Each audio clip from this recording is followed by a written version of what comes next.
ব্রহ্মদৈত্যর পুজো হয় এই গ্রামে। এমনকি একদিনের জন্য বসে একটি মেলাও।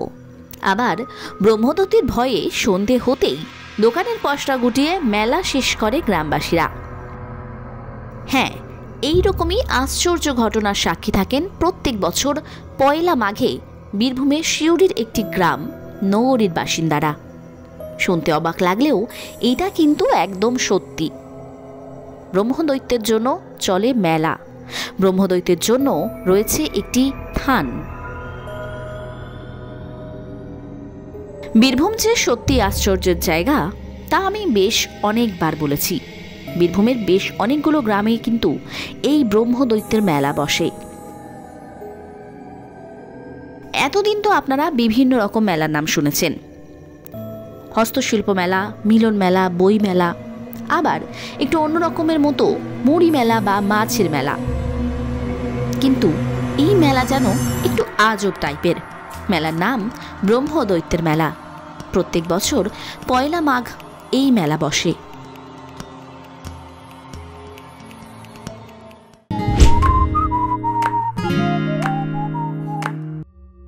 ব্রহ্মদৈত্যের এই স্থানে কিন্তু সন্ধ্যের পর যাওয়া বারণ। সন্ধ্যের পর গেলে পরে ইট পাটকেল। এইরকমই আশ্চর্য ঘটনার সাক্ষী থাকেন সিউড়ির নগরীবাসী। কিন্তু ব্যাপারটা একটু খোলসা করা যাক। বীরভূমের সিউড়িতে একটি গ্রাম রয়েছে, নাম নগরী। এই নগরীর একটি জায়গা হচ্ছে ব্রহ্মদৈত্য থান। এই জায়গায় নাকি ব্রহ্মদৈত্য বাস করেন। এই জায়গাকে নগরীবাসী বাবার থানও বলেন। সেরে যায় অনেক রোগ, বিশেষ করে যেই সব বাচ্চারা ছোট থেকেই পায়ের কোনো সমস্যা রয়েছে তাদের রোগ উধাও হয় নিমেষেই।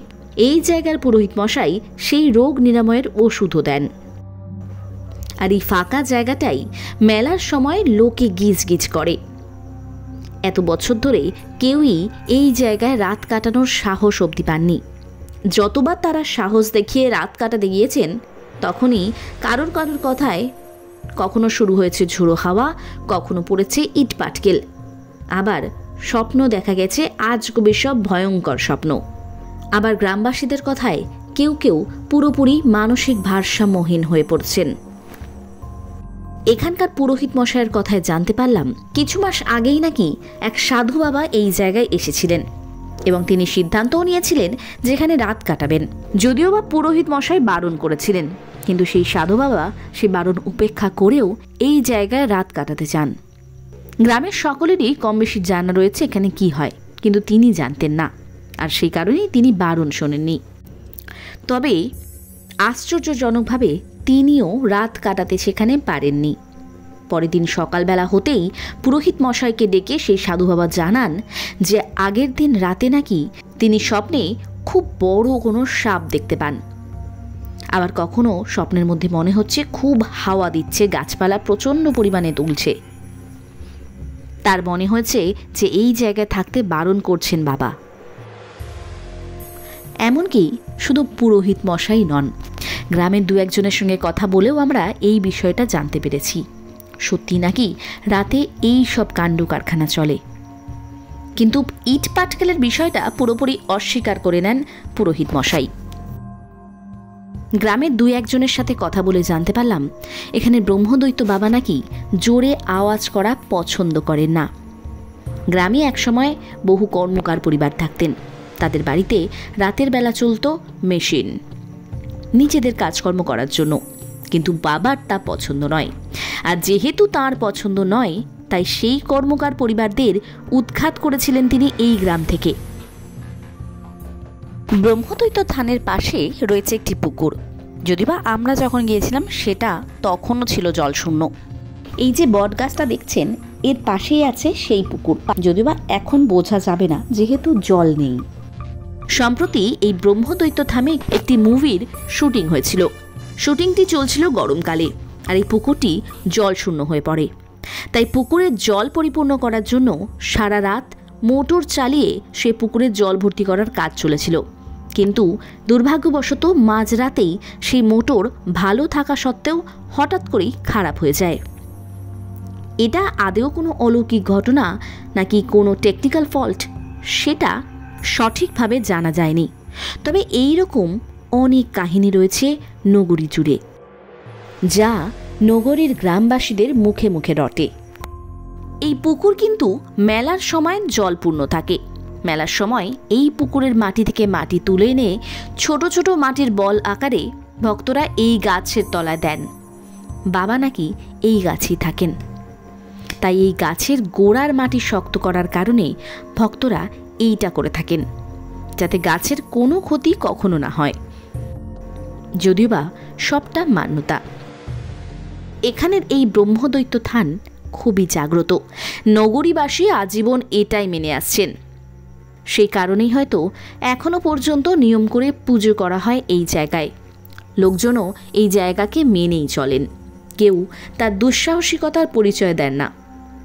প্রথমেই বললাম, এই জায়গা জুড়ে চলে একটি মেলা।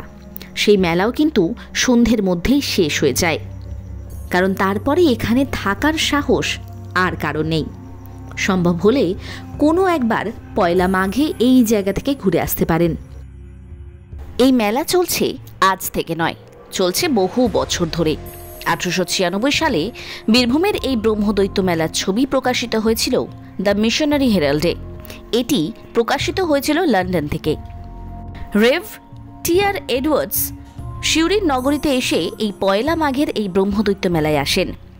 তিনি নিজে দেখে শুনে এই মেলার একটি সুন্দর বর্ণনা লিখেন, আর সেই সঙ্গে থেকে যায় বেশ কিছু ছবি, যা আমাদের ইতিহাসের পাতা উল্টালেই চোখে পড়বে। আজ থেকে প্রায় 130 বছর আগের এই গ্রামীণ মেলার ছবি থেকে কিন্তু বেশ অনেকটাই তথ্য পাওয়া যায়। সেই ছবিগুলোই রইল আপনাদের জন্য।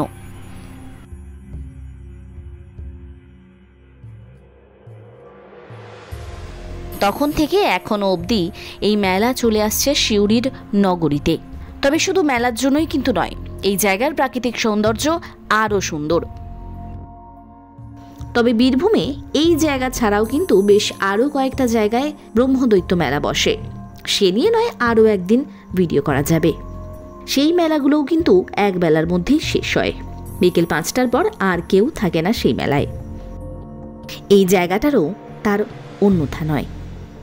বাবার থান কিংবা বাবার মেলা, কোনো জায়গাতেই অনিয়ম হয় না। এই জায়গায় আসতে চাইলে সবার প্রথমে ট্রেনে করে আপনাকে আসতে হবে সিউড়ি স্টেশন। সেখান থেকে বাসে করে চলে আসুন নগরী, অথবা টোটো বা অটো পাওয়া যায়।